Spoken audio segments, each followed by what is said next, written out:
բանկային գերշահույթ, որտեղից դա առաջացավ կառավարության եւ բանկերի համագործակցության արդյունքում։ Բանկերը ֆինանսավորում են կառավարությանը, կառավարության տալիս են բավականին թանկ, մինչև 12%-անոց պարտք, եւ այդ ներքին պարտքը մնում է ժողովրդի վզին։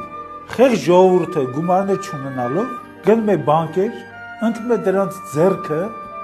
եւ ստորագրում է պայմանագրեր, մինչև 60, 80, 100%-անոց այսպես պարտք է ձևավորում։ Դրանից հետո ինչ է սկսվում։ 60%-ով վարկ ոչինչ չի վերադարձնելու։ Ով է հայտում այդտեղ պետական ծառայությունը, դատական ակտերի կատարման ծառայությունը։ Հիմա այս ամեն ինչը դիմացի ինչպես կարելի առնել։ Միայն մեկ ձևով բանկերի գերշահույթը